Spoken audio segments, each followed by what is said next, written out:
Good evening, good evening, good evening. And welcome to Counsel of the Day with Shanrae. And we're starting out with my theme song, Michael Jackson's Heal the World. Heal the World. I'm going to wait a few minutes for people to come in. Good evening, good evening, good evening. Good evening, good evening. Welcome to Counsel of the Day with Shanrae. I love this song. I love this song. I love this song. I love this song. I love this song. I love it. Good evening, good evening, and welcome to Counsel of the Day with Shanrae. Good evening, good evening. I'm going to wait for a few more people to come in. Good evening, Chris. So glad to see you. God bless you too. God bless you. Welcome to Counsel of the Day with Shanrae. We're going to get started. I'm looking back and forth between my laptop and my phone. We're on part 2 tonight of self-sabotage, and our goal is for people to overcome and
Day with Shanrae.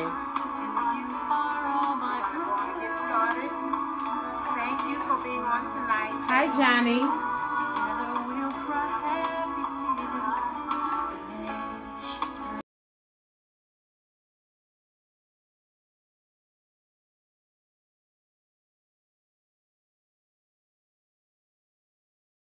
Right, this is my theme song, Heal the World. Good evening, and good evening, everybody. This is Welcome to Counsel of the Day with Shanrae. And this week, our topic has been self-sabotage. Before we get started, I want to go on and read my disclaimer for those that come on and want to be a part of this.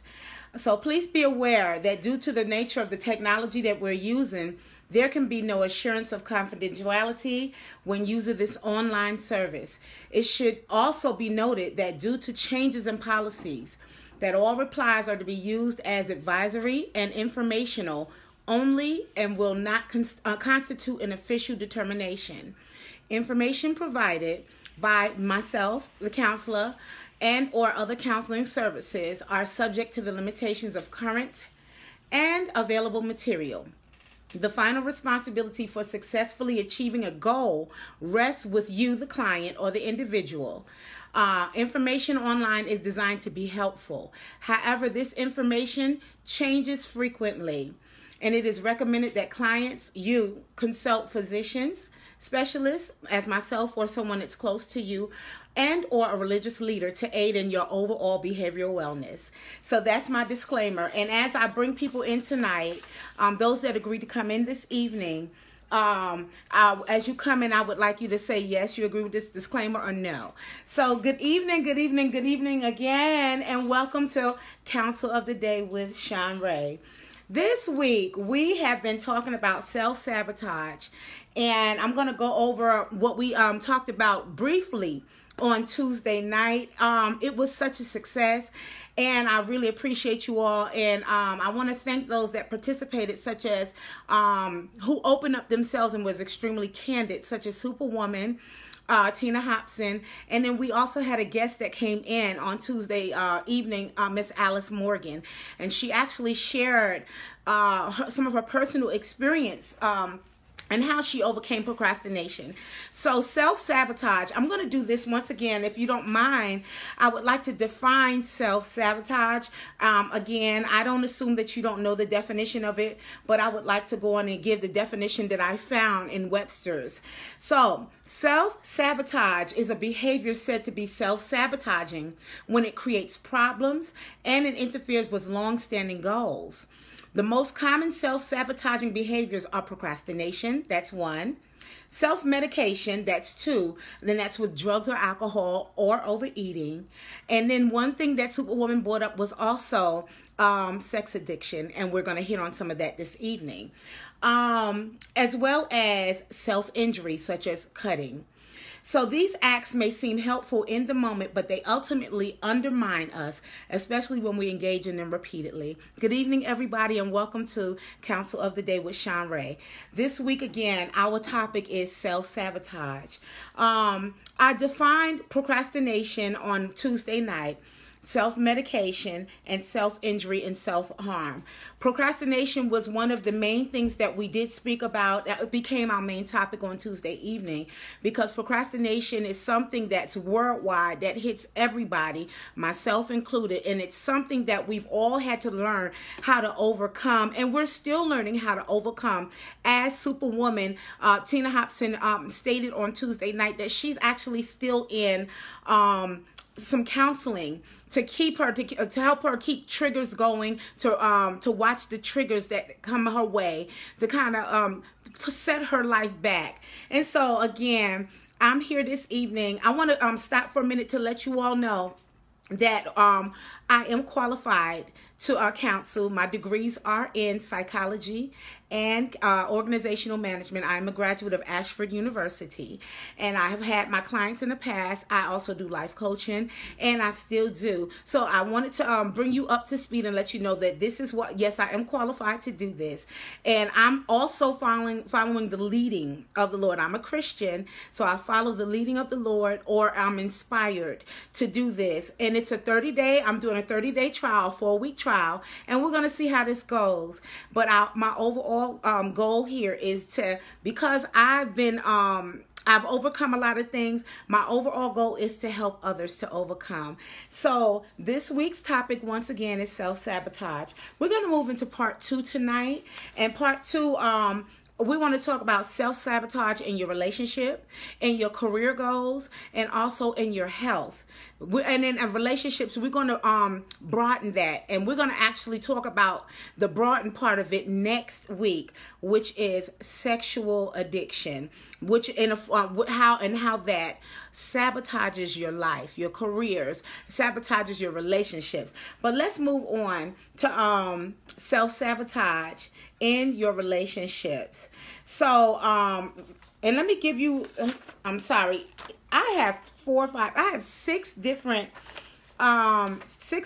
targets that we're going to hit on when it comes to self-sabotage in your relationships. And I'm just going to bring it up to speed very closely. Okay, so self-sabotage in your relationship, there's 6 different targets that we're going to hit on. One is understanding your attachment styles. You know, how do you attach yourself to your relationships? We're going to also talk about, that's the first one. Number two is how you identify your triggers when it comes to your relationships. Number 3 is being mindful of your behaviors in your relationships. And number 4 is deciphering the past from the present in your relationships. Number 5 is learning how to communicate in your relationships, which is something that's, something that's sometimes a little difficult to do, communicating properly. And number 6, when it comes to relationships, practicing self-care and self-compassion. So I want to also go, because I have some very quick definitions when it comes to self-sabotage in relationships, in your careers, and also with your health. And then we'll move to sexual addictions with that. So with your career, I have 3 different points as well with your career. Self-sabotaging in your career is you fear getting rejected. You fear treading in uncharted waters, or you fear failure. So those are the three things that I want to hit on as well when it comes to self-sabotaging in your career. And then we'll move on to health a little bit later on. Now let's back up. Let me give you my scripture that I'm basing all of this topic, self-sabotage, on. And the scripture is Proverbs 23:7. And if someone is listening, if you're watching, I would like you to write it on the screen if you can. So my scripture for this week is Proverbs 23:7. For as he thinks in his heart, so is he. So as a man thinketh, so is he. And then if you go down to verse 12, apply your heart to instruction and your ears to the words of knowledge. And so this is all found in Proverbs verses 23:7 and 12.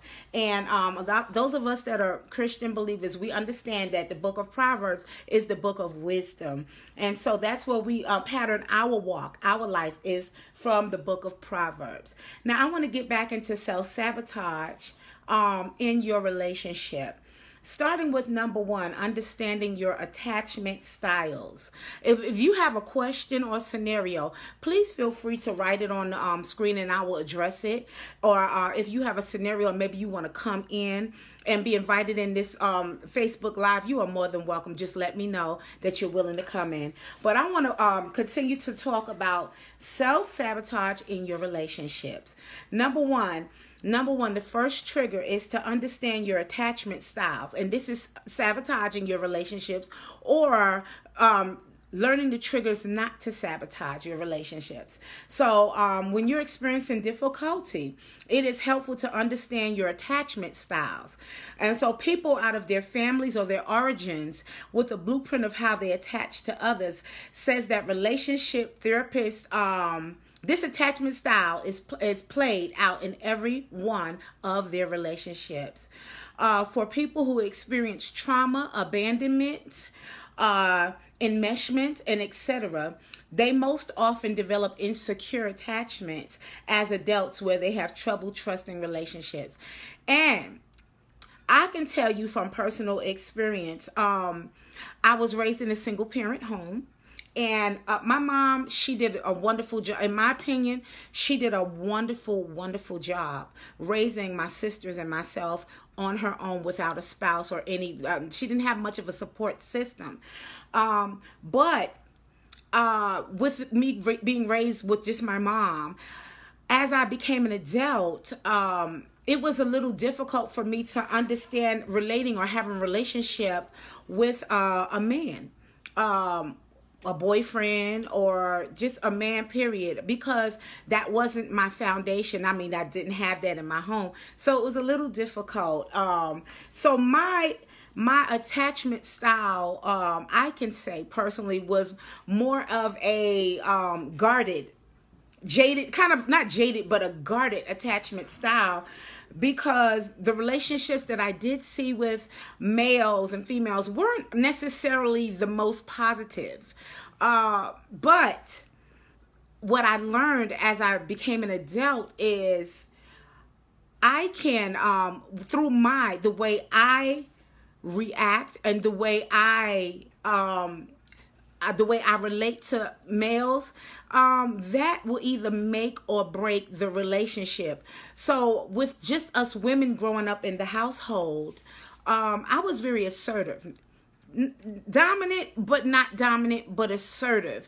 And that's because growing up in an all-female home, we had to be assertive. We were the everything. We were the mechanics. We were the plumbers. We were the garbage. We had to take out the garbage. We were the cooks. We were the hairstylists. So we had to do everything coming from a predominantly female home.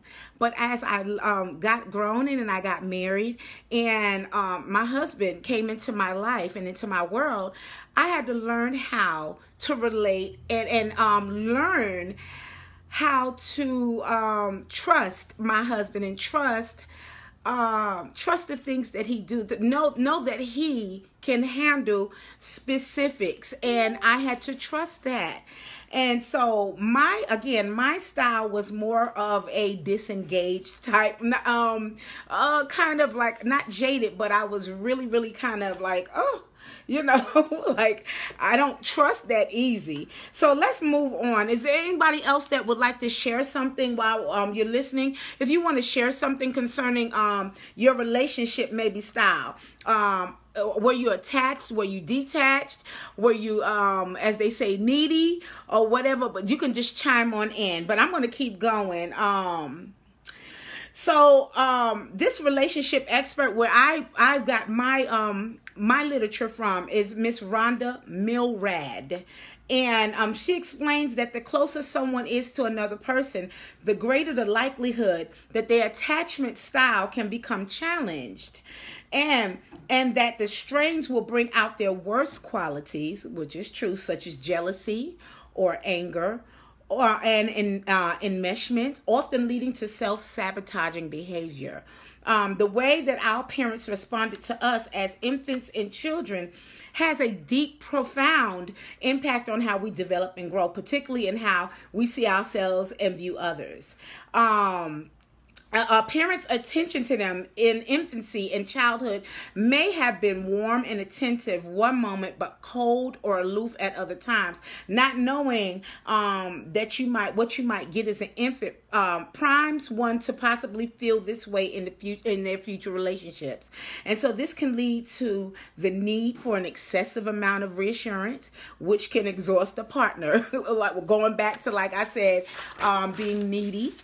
being extremely needy. And that is very, very, it's really hard to when you're learning how the void in you, how to feel that properly and positively, and then when you're with someone and they expect you to fill that void for them, that's considered extremely needy. And again, y'all are welcome to chime in if you want to talk about your experiences. Again, we're on the first trigger for good evening, Superwoman. The first trigger when it comes to sabotaging your relationship. Good evening, Tanita.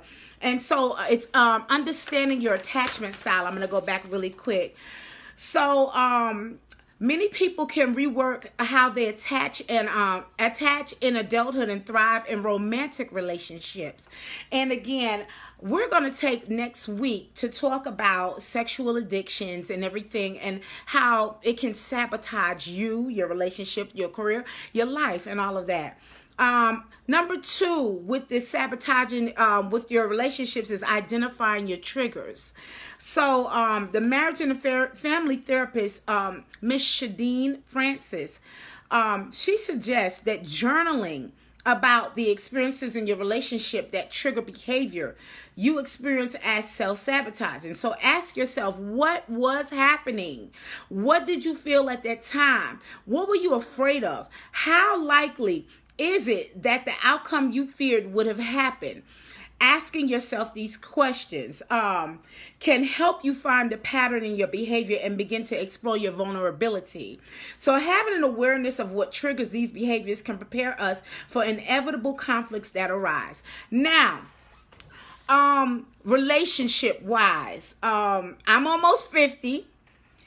But as far as relationship-wise, I've been married most of my adult life. I've been married, it'll be 25 years in the next couple of weeks, to my husband. So I only know how to relate really to him. But we've had a lot of, like, the triggers that they're talking about. A lot of explosive arguments, a lot of that communication. Thank you, Tanita. That communication style has not always been the most positive.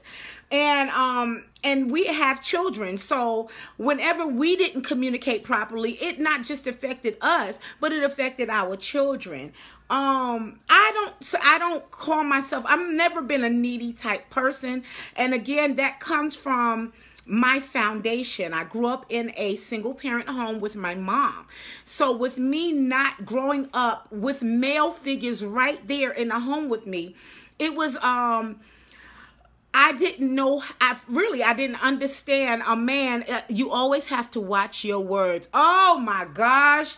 Yes, you do, Superwoman. And I am extremely vocal and verbal. Those that know me, I am words. Yes, Tanita. Words, words, words, words, words. And I say, good evening, Mr. Lyles. How are you? And you know, like the Bible says, you can destroy somebody with your words. And I'm still learning. 25 years into our marriage, I'm still learning to watch the things that I say. And it's about keeping it real. And I mean, I've been very candid, and words you can't take back. You just can't take back. So I had to understand, and I'm still learning that because I'm telling the truth, or I'm saying something that's very, very evident, it doesn't mean that I should have said it at that time. And it was not a positive tactic for my relationship and my marriage. And so, again, life is a learning experience. Life is a learning experience. Does anyone else want to come in and give a scenario? Did it help with me being so candid with my words and just saying things, just saying anything on my mind? Did it help? No, it didn't help the way I thought it was going to help in my relationship. And no, it did not. Did I get my point across? In my opinion, I felt I got my point across because I said what I said, but I did not consider how my spouse was going to take what I said. And I could have said, no, it made it worse. You're right. You're right, Tanita.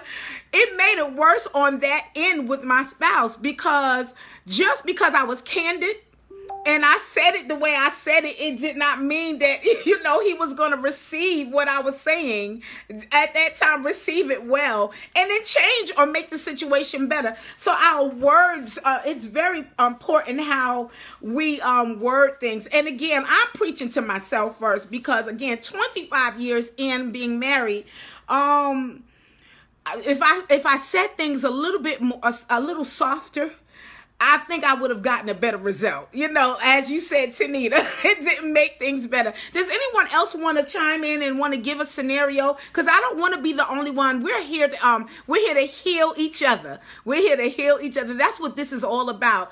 Does anyone else want to chime in or want to come in? You are more than welcome to give your scenario and how you overcame. But if not, we're going to keep it moving about identifying your triggers. And you know, just like the therapist said in here in the paper, in the literature that I've researched, writing things down, it has helped. It has helped tremendously, helping me to be more mindful. And that's number 3, being more mindful about our behavior. So insecurities in relationships is inevitable, because everybody has issues that they need to work on. And I'm an open book. I just let you know about my mouth and my words and how candid I can be.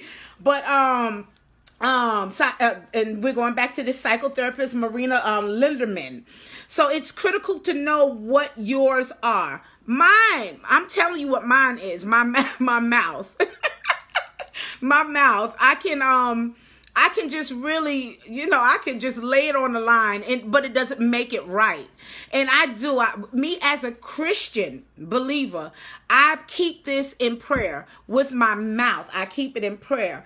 But if you frequently pick fights or start blaming your partner, awareness has been lost. So both people have a role in this conflict. So it's important to be aware how much of it is your part. And I've had to learn what my part was. And I'm actually learning how to keep my mouth quiet, keep my mouth shut with some things, you know. And do I see things getting better? I see more peace. I see more peace in my marriage, in my home. When rightfully so, I can say something and be right by saying it. And I may address something, but it may not be as explosive as it normally was. And then I'll just leave it alone and keep it moving and I I don't stop doing what I'm supposed to do as a wife because I was upset or disappointed and maybe something that I thought should have happened a little bit better. She said, yes, silence is golden. You are so right, Tanita. It is in specific, yes, when things can become explosive. Silence, I would say, please just go for a ride. Leave. Go for a ride and come back with your head cleared and stuff, or maybe going to another part of your home. Sit down and plug your ears up and listen to some soft music or some meditation music until you can get your thoughts together and you can express yourself a little bit better with this, because one thing leads to the next, to the next, to the next. And I mean, you all know we attract what we say. Yes, oh my God. Superwoman, that's right. But there's, again, I'm a Christian believer. So there's a scripture in the Bible that says life and death lies in the tongue. Women can't do what men do. We have to compromise more.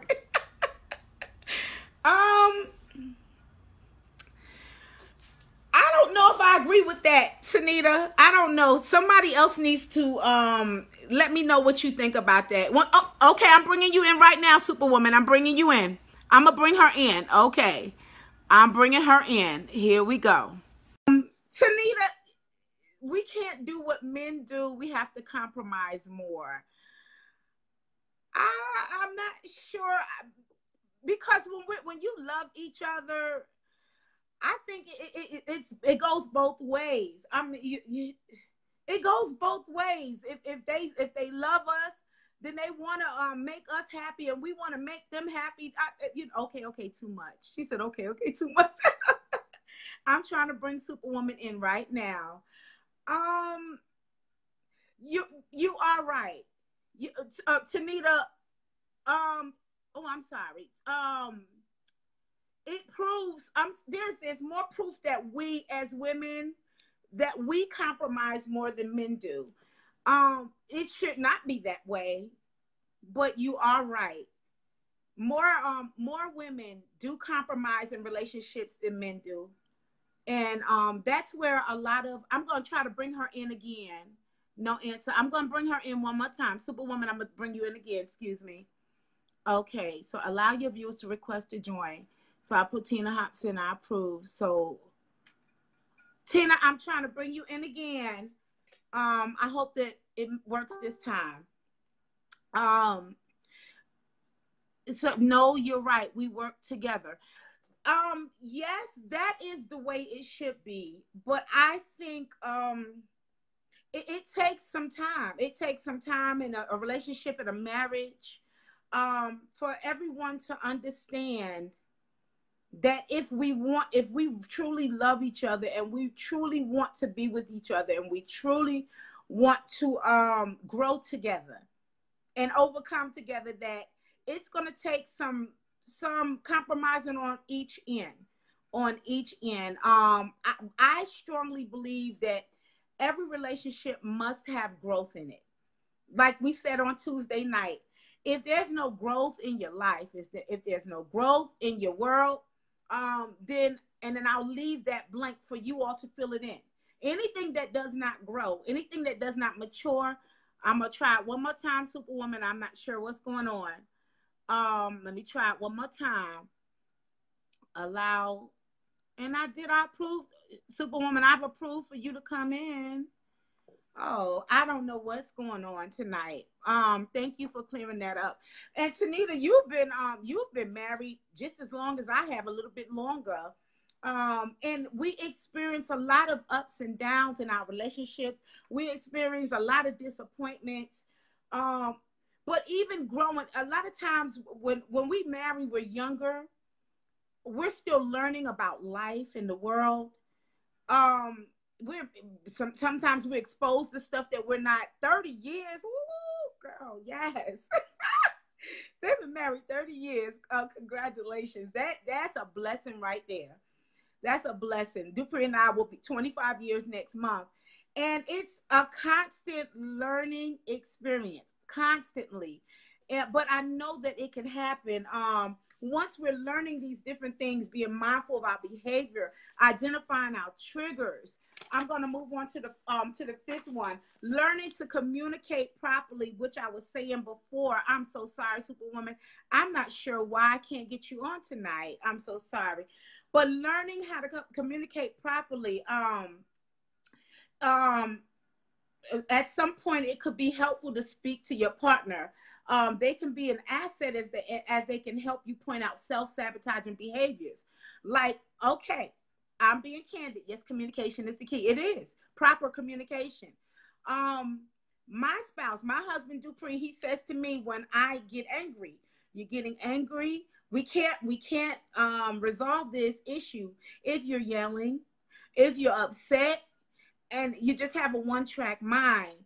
And so he's like, we can resolve this if you calm down. And he is absolutely right, because he's not going to sit there and yell back and all of this stuff. And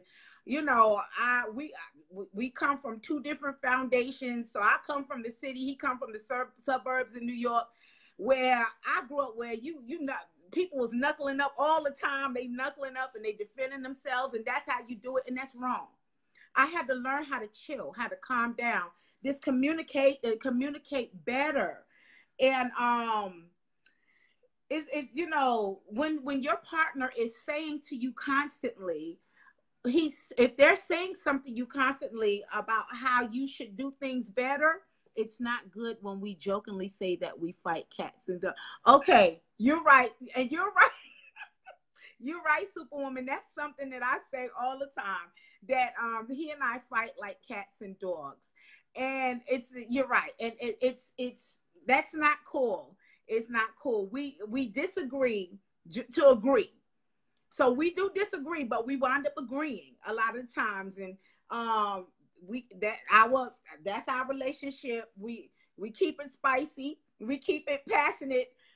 We don't agree all the time. But we disagree to agree. And so learning to communicate a proper way. Let me see. And a well-defined commitment made up front offers an understanding that we are dedicated to each other beyond the adversities that are bound to occur. And I like this right here. Adversities that are bound to occur, because let's be candid and let's be honest. Things are going to go really weird in your life. It's not going to always be just peachy keen. It's not always going to be a bed of roses. I was listening to Superwoman. She had a guest on last week. She had a pastor on, and Pastor Kelly, Paul Kelly. And Superwoman is also a counselor. And so she went to visit one of her clients last week. And what calms him down is coloring, she said. So she was sitting there coloring with him, but she decided to color outside of the lines. And then her client looked at her and said, you really are old enough to know how to color within the lines. And she looked at him and said, everything is not always made to fit inside of the lines. And she said, that life is not like that. Sometimes you have to come outside of them lines and then make it beautiful, And when she said that, I said, oh, you know what? That's a sermon right there. That's a whole teaching right there. Everything is not built in the lines of whatever. And I had to learn, because when I married my husband, I thought that my marriage or life was supposed to be this way, a specific way. But 25 years in, I'm learning there's been a lot of things that came outside of the lines that I didn't understand. And then it was not the answer to sit there and say, I'm going to divorce you. That was not the answer. The answer is, like when we got married, through good and bad, sickness and health, to death do us part, and good and bad, so I had to learn how to deal with what I thought was bad, and grow, and we can grow. And trust me, we have grown past the box that I thought that our marriage was supposed to be in. Even relationships with our parents, with our children. Right now, I'm in the season of my life where my children are grown. Our children are grown. So this is a whole different type of relationship, a whole different spectrum now. When you have grown folk, I try my best not to treat them like they're minors anymore. And I have to trust the teachings that my husband and I taught them, and trust that they're going to do the right thing at the right time, do the right thing at the right time. And if they don't do the right thing at the right time, that they will learn how to overcome whatever life issues that they're doing at that time, without me running to their rescue, without their dad running to their rescue. But we're there also just to teach them, to help aid them, just to let give them some advice. What how, if you can do it this way, it will work. It will work. You can change this situation if you choose to do it this way. But we can't force them to do what we want them to do. So relationship is not easy. But if we have these tools here, if we have these tools to teach us and to help us how we can become better stewards of our lives, of our relationships. Number 6 is saying practice self-care and self-compassion. Oh my gosh. Yes, because you know what? We can really beat our own self. We can beat ourselves up over some things. Practicing self-care and practicing self-compassion. Cultivating self-compassion is essential for those who struggle with low self-esteem, especially when this manifests in your relationships. Seeking a therapist as a collaborator is a helpful way to begin healing from your past hurts. Finding self-acceptance and moving closer to the lasting and fulfilling love. I'm telling you, we can become better and stronger with our relationships with other people. We are our biggest critics as people. We are our biggest critics. We really are. But if we can learn, I'm going to go over these because our time is about up. So if we can go over these 6 different tactics and tools that will help us. These are just 6 of them. It's a whole lot out there. But this is just 6 that I chose to share with you all this evening, that will kind of, kill off that self-sabotaging, these triggers in relationships. Number 1 is understanding your attachment style. Number 2 is identifying your triggers. Number 3 is being mindful of your behavior. Number 4 is deciphering the past from the present. I think I forgot that one. I think I skipped over that one. Deciphering the past from the present. Let me hit that real quick. So the next time you experience a reaction that you suspect may be out of proportion from what you identify as a triggering event, take a moment to pause before responding. Let me tell you something. Because I'm a thinker,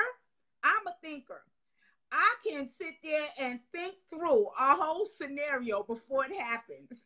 That is a no, and will be wrong. When the event happens, or when something is confronted, it will turn out so much better than what I planned or I thought out in my head. So, and I can say that's because I'm an A-type person. Deciphering the past from the present is something that can really damage your relationships.